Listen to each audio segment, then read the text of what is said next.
የአሜሪካው ፕሬዚደንት ዶናልድ ትራምፕ ቴህራን የዶሃውን ጉባኤ በተማጽኖ መጠየቋን ሲገልጡ ቴህራን በበኩሏ ስሙን ለሰው አወረሰውን በየትኛው መንገድ ከአሜሪካ ጋር የቀጥታ ድርድር አልጠየቅኩም ስትል የትራምፕን መግለጫ ውድቅ አድርገዋለች። በዚያም የተነሳ የዶሃው ስብሰባ የመረጃ መጣረስ ወጀብ ወርዶበታል ነው የሚባለው ያልተጣራ ወሬ መሆኑን ልብ ይሏል። የኢራኑ ፕሬዚደንት ማስዑድ ፔዜሽኪያን በበኩላቸው በኳታር የተያዘውና $6 ቢሊዮን የኢራን ሀብት መለቀቅ አለበት ብለዋል።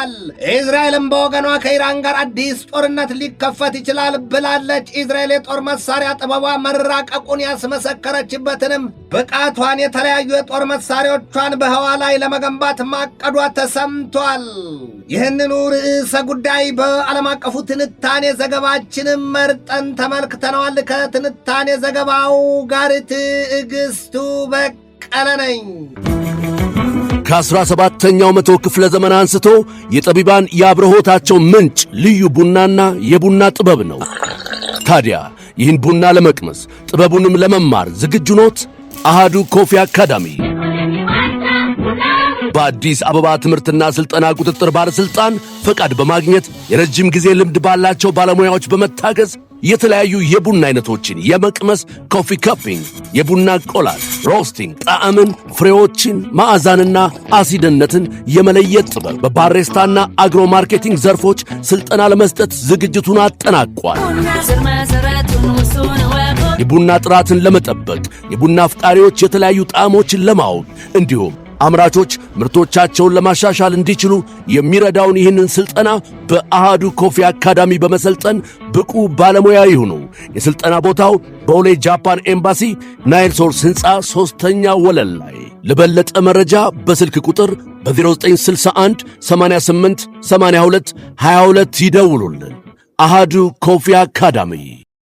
የቀና ሲታጣ ይመለመላል ጎባጣ ይሏል። ከአሜሪካ ጋር ያላት መተማመን የመሸርሸሩ ነገር ያሳሰባት የምትመስለው አይሁዳዊቷ ሀገር እስራኤል ባለፈው ሳምንት ፖለቲከኞቿ የአሜሪካው ፕሬዚደንት ዶናልድ ትራምፕ ከኢራን ጋር የመግባቢያ ስምምነት ጉዳይ ሲያወሩና ሲያስወሩ ወዲያም ጠቅላይ ሚኒስትሯን ቤንያሚን ኔታንያሁን ጸያፍ ስድባቸውንም ሳይቀር ያወረዱባቸውና ክሬዚ ያሏቸውም ሳይዘነጋ እስራኤላውያኑ ፖለቲከኞች ከእንግዲህ ለጦር መሳሪያ ቢሉ ለወታደራዊ ድጋፍ የወዳጃችንን ሀገር አሜሪካን ጃን ጸናን ፊታናይም ራሳችንን ችለን የጦር መሳሪያ እናመርታለን ሲሉ ለራሳቸው ቃል መግባታቸው አይዘነጋም። ራሱን የማይችል አንገት የለም አልያም ላም ቀንዱ አይከብዳትም። ምን ሆኖባት እስራኤል ዛሬ ላይ ለዓለም አዲስ ዜና አስነግራለች። በመከላከያ ሚኒስትሯ እስራኤል ካትዝ አንደበት ነው ያስነገረችው። እስራኤል aims to build space based laser weapons ነው ያለችው። እኒያ ሌሰር የሚሏቸው የጦር መሳሪያ አይነቶቹ ከህዋ ላይ ሆነው ሲተኩሷቸው ሊከላከሏቸው ቀርቶ ሊያስቧቸውም ይቸግራል የሚባለው። ከዚያም ውጭ ያሉ የእስራኤሉ የመከላከያ ሚኒስትር እስራኤል ካትዝ ከዚያም ውጭ እስራኤል ከኢራን ጋር በአዲስ ስሌት ወደ ጦርነት ለመግባት ተሰናድታለች ነው ያሉ። የመከላከያ ሚኒስትሩ በዚያ የህዋ ላይ መርዘኛና መዘዘኛ የጦር መሳሪያ ግንባታ የሀገራቸውን እቅድ ማብራሪያ ቶሎ አልገቱትምና እንዲህም አሉ። እስከዚህ ዘመን ከቶም እስከዚህ ቀን በዓለም ላይ የትኛውም ሀገር የሌለውንና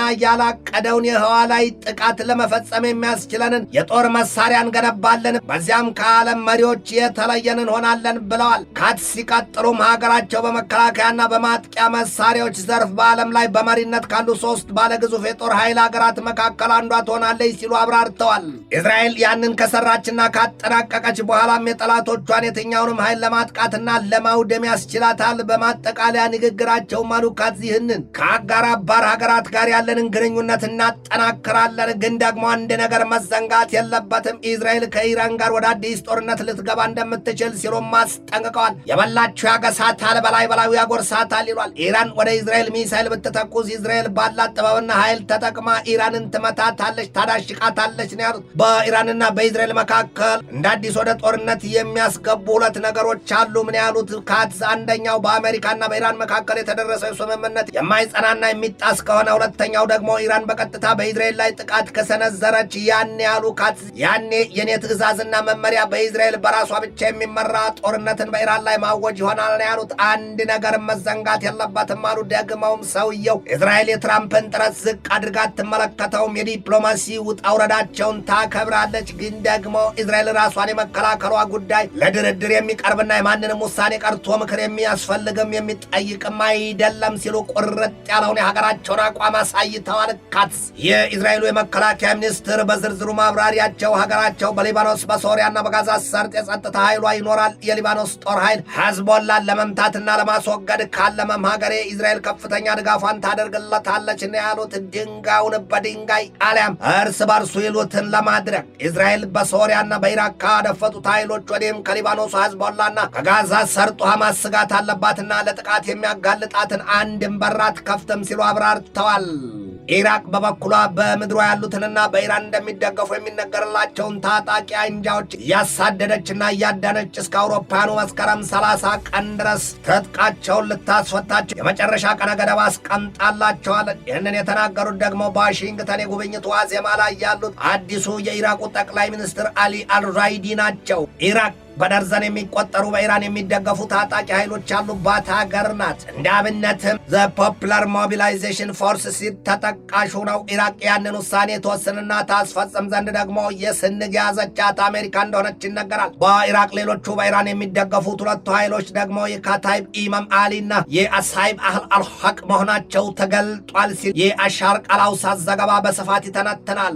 እነዚያ አሁን በኢራቅ ያሉት ታጣቂ ኃይሎች በተባለው መልኩ ትጥቃቸው ፈተው ሰላም የሚያወርዱ ከሆነ እስራኤል አንደኛው ሳምባው ጋር ተነቀለላት እንደማለት ነው። ያለበለዚያ ደግሞ ታጣቂዎቹ ትጥቃን ፈታም ካሉ ኢራቅ የሊባኖስን ዕጣ ፈንታ ይደርሳታል ማለት ነው። አሁን ኢራንስ ብትሆን በኢራቅ ትደግፋቸዋለች የሚባላቸው ታጣቂ አንጃዎች አሜን ብለው ትጥቃቸውን ያስረክቡ ዘንድ ትፈቅድ ይሆን የተባለውን ጊዜ መጠበቅ ነው። በአውሮፓኑ መስከረም 30 መሆኑን ልብ ይሏል። ኢራን በበኩሏ በሰፊው ከትናንትና ጀምሮ ሲወራ የነበረውንና ከአሜሪካን ጋር የታቀደውን የኳታር ዶሃውን ድርድር በዚህ ሳምንት አይታሰብም ነው ያለችው ሲል የአናዶሉ ዘገባ ይተነትናል።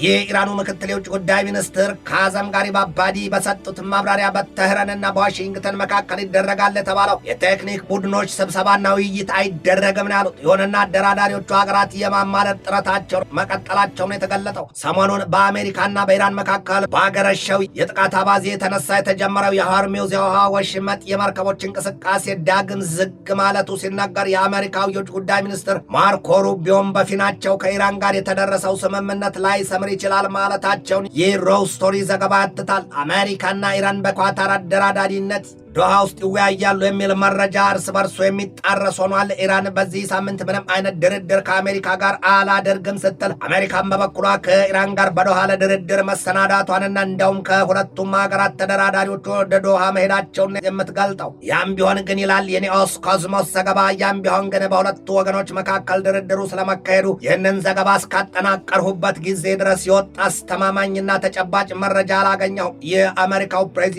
ዶናልድ ትራምፕ አማቻቸውን ጃሬድ ኩሽነርና ልዩ መልእክተኛቸውን ስቲቭ ዊትኮፍን ወደ ዶሃ ልከዋቸዋል። የኢራኑ የውጭ ጉዳይ ሚኒስትር አፈቀላጤ ኢስማኤል ባጋይ በሰጡት ማብራሪያ ደግሞ ኢራንም የቴክኒካል ቡድኗን ወደ ኳታር መላኳን ሲገልጡ የኢራን ቡድን ግን ከአሜሪካ ልዑካን ቡድን ጋር ተገናኝቶ እንደማይወያይም ነው ያስታወቁት። ባለፈው ሰኔ 17 የአውሮፓኑ ቀን ተደርሶ የነበረውና በሆርሙዝ የውሃ መተላለፊያ ወሽመጥ የነዳጅ ጫኝ መርከቦችን ዝውውር የፈቀደው ስምምነት በኢራን በኩል ከመርከቦች ታስከፍል የነበረውን ክፍያ አሳጥቷታልና ኢራን ልቧ ማፈንገጡ ይነገራል። በአሜሪካ ወገንም ቢሆን ፕሬዚደንቱ በቀጣይ ህዳር ወር የኮንግሬሱ ምርጫ ቀርቦባቸዋልና በሐሳብና በጥርጣሬ ናላቸው መዞሩን ዘልቀውና ጠልቀው የሚያሳዩባቸው ብዙዎች ናቸው። ኢራን በሆርሙዝ የውሃ ወሽመጥ መተላለፊያ ፈንጂ ተቀብሯል በሚል ይህ ዓለም አቀፉ ህብረተሰብ ፈንጂ አጸዳለሁ ሲል የያዘውን አቋም ፈጽሞ መቃወሟም ነው የተሰማው።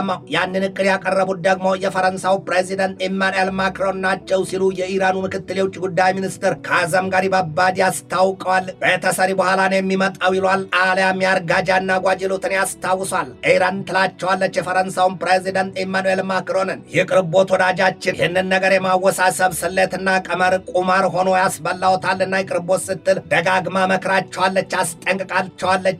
ማክሮን የዚያን መሰል ዱለት የዶለቱት ደግሞ የኦማኑ ሱልጣን ሃይታም ቢን ታሪክ በፓሪስ ጉብኝት ባደረጉበት ወቅት ነው። አጸድቅ ብዬ ባዝላት ተንጠልጥላ ቀረችን። አሁን በዚያ መካከል በመካከለኛው ምስራቅ ቀጠና ነገር ሁሉ ተመሰቃቅሏል። እስራኤል አሜሪካና ኢራን በያዙት ስምምነት የለችበትም። ራሷን አጥብቃ አርቃለች። ማንን ይዞ ጉዞን ይሏል። አሜሪካ ደግሞ ላያገባት በገባችበት የዚያ የኢራን ድርድርና ስምምነት ይብሱን በሊባኖስ እስራኤል ከያዘችው ብርቱ ጥቃት ጋር ምስቅልቅሉ የወጣና ውልና ፍቺው የማይታወቅ ቋጠሮን አድርጎታል። ኢራንና ኦማን ደግሞ በጋራ ያዋቀሩት ኮሚቴ በሆርሙዝ የውሃ መተላለፊያ ወሽመጥ ጉዳይ የመጀመሪያ ስብሰባቸውን ማድረጋቸው ተነግሯል። ይህ ሆርሙዝ የውሃ መተላለፊያ ቀጭኑ ወሽመጥ በፋርስ ባህርና በኦማን ባህር መካከል የሚገኝ ስልታዊ የነዳጅ ጫኝ መርከቦች መተላለፊያ ስፍራ ነው። 20 በመቶ የዓለም የነዳጅ ዘይትና 25 በመቶ የተጣራ ፈሳሽ ጋዝም የሚተላለፈው በዚያው የሆርሙዝ የውሃ መተላለፊያ ወሽመጥ ነው። ያ ስፍራ የሆርሙዝ የውሃ መተላለፊያ ወሽመጥ ለእስያና ለአውሮፓ ሀገራት እንዲሁም ለአሜሪካም ጭምር እትብት ሆኖ የሚያገለግል እንደሆነ ግልጥ ነው። የሆርሙዝ የውሃ መተላለፊያ ወሽመጥ ኢራንን ከኦማን የሚለየው ስፍራ ነው። በኢራንና በአሜሪካ መካከል ተደርሷል የተባለውን ስምምነት አፍራሽ መልክ ያላቸው ክስተቶች ይታያሉ፣ ይሰማሉ ነው የሚባለው። የኢራኑ ፕሬዚደንት ማስዑድ ፔዜሽኪያን ዛሬ ማለዳ ላይ በሰጡት ማብራሪያ በኳታር ተይዞ የሚገኘው $6 ቢሊዮን የሚገመት ሀብታችን ይለቀቅልን ሲሉ ጥሪ አቅርበዋል፣ ጠይቀዋል። የአሜሪካ ሹማምንት ምክትል ፕሬዚደንቱ ጄዲ ቫንስና የውጭ ጉዳይ ሚኒስትሩ ማርኮ ሩቢዮ ደግሞ ባለፈው ሳምንት ኢራን ምንም 74 ሳንቲም በማንም የተያዘባት ሀብት የላትም፣ ካለም እንኳን ኢራን የአሜሪካን አኩሪ አተር ሸምታ የተራቡባትን ዜጎቿን ታጠግብበታለች ማለታቸው አይዘነጋም። ጦር ከጦር ይቀድማልን ያስታውሷል። ኢራን በዚያ መሰል ግዙፍ ጦርነት ውስጥ ሳለች እንኳ ዜጎቿ መራባቸውን የሚገልጥ ዜና ተነግሮባት አያውቅም ይሏታል። እናም ኢራን የምን አኩሪ አተር ነው ከአሜሪካ የምገዛው የምፈልገው ገንዘቤን ነው ስትል የጸና አቋሟን ታሳያለች። ኢራን ከራሷ ተርፎም በዚህ ወቅት አስከፊ የርዕደ መሬት አደጋ ለመታት ቬኔዙዌላ እርዳታ ለመስጠት መዘጋጀቷን መናገሩ አይዘነጋም። ይህ ደግሞ አቡን ቄስ ናቸው ወይ ቢሉት ታርፎት ያቀስሳል አለው ይሉትን ያስታውሱበታል። የኢራኑ ፕሬዚደንት ማስዑድ ፔዜሽኪያን ኳታርን ነው የጠየቋት። ያሽብንን $6 ቢሊዮን የሚያወጣ ሀብት ዛሬውኑ ልቀቂልን ያሏት። ኢራን በኳታር ማጀት ተይዞ ያለ ከ12 ቢሊዮን በላይ ግምት ያለው ሀብት እንዳላት ይነገራል። አሜሪካ ግን ያንን የኢራንን ሀብት ከኳታርም እጅ መንትፋ ቢሆን ልታስቀረው አስባለች ይሏታል። ይሄ ሁሉ መስቀልቅልና ውላልባ ቋጠሮ ባለበት እንዴትና በምን የአሜሪካና የኢራን ድርድር ሰልቶ ውጤት ይመዘገብበት ይሆን? ገሚሱ ህልም ነው ይለዋል፣ ከፊሉ ደግሞ ቅዠት። ዛሬ በወጣ መረጃ ግን ተስፋ ቀለብ ነውና የነዳጅ ዘይት ዋጋ መቀነሱ ተሰምቷል። በበርሜል $72 ገብቷል ነው የተባለው። ምን ያህል ግን አስተማማኝ መሆኑ አልተገለጠም። በኢራንና በአሜሪካ መካከል የሚባለው ድርድር የማይሰራና ውጤቱ የማያምር ከሆነ የነዳጅ ዘይት ዋጋ ይጨምራል። በሌላም መገለጫው ጦርነቱ ዳግም ያገረሻል። የሆርሙዝ የውሃ መተላለፊያ ወሽመጥም ከናካቴው ይዘጋል ማለት ነው። ኢራን የዚያን የሆርሙዝን የውሃ ወሽመጥ ልትቆጣጠረው ትችላለች የሚለው ነገር የባህረ ሰላጤውን ሀገራት ክፉኛ አሳስቧቸዋል ነው የተባለው። ኢራን ወሽመጡን ተቆጣጠረች ማለት ሌላም ሳይሆን ከእያንዳንዱ መርከብ $2 ሚሊዮን ትቀርጣለች። ያለበለዚያ ግን ኢራን የሆርሙዝን የውሃ መተላለፊያ ወሽመጥ በነጻ አትፈቅድም። የተለየና ከባድ የጦር መሳሪያ አድርጋ ትጠቀምበታለችም ነው የሚባለው። ኢራን ከአሜሪካና ከእስራኤል በታወጀባት ወዲያ በኒውክለር ጦር መሳሪያ የመያዝ መሻቷ ያመጣባት አበሳ ባስከተለባት መዘዝ የመንፈሳዊ መሪዋን አያቶላ አሊ ሰይድ ካሚኔና ከፍተኛ የፖለቲካና የጦር መሪዎቿን አሳጥቷታል። ታዲያም ኢራን እኛን ባለነጭና ረዥም አሪዝ ያላቸውን ታላቁን የመንፈሳዊ መሪዋን አያቶላውን ለመቅበር የቆረጠችው ቀን ሐምሌ 9 ተቃርቧልና የኢራኑ የውጭ ጉዳይ ሚኒስትር ሰይድ አባስ አራግቺም ወደዚያው መሄዳቸውን የተሰማው። አራግቺ የተጓዙት ወደ ኢራኗ ናጃፍ የሄዱት ትናንት ሲሆን አያቶላው በክብር የሚቀበሩባት ደግሞ በቆም ነው። ይህንን ሁሉ ጉዳጉድ የያዘው የመካከለኛው ምስራቅ ቀጠና ምድር ይብሱን ወደ አስከፊና አደገኛ አዝማሚያ እያመራ ወዲያም የተቀረውን የዓለም ክፍል እያነካካ እያሳዘነም እያስቆጣም ነው። የማታ ቆሻሻ ከመርካቶ የማነካካቱ ይሏል አባው። ትንታኔ ዘገባውን ስናዘጋጅ በዋቢነት ሮው ስቶሪን፣ ካልካሊስትን፣ ታይምስ ኦፍ እስራኤልን፣ ፎክስ ኒውስን፣ አፓን፣ ጋልፍ ኒውስን፣ ኢንዲያ ቱዴይን፣ ዘ ኢኮኖሚስት ታይምስን፣ አዘር ኒውስን፣ ኢልናን፣ ሂንዱስታን ታይምስና ሞርኒንግ ስታርን ተጠቅመናል።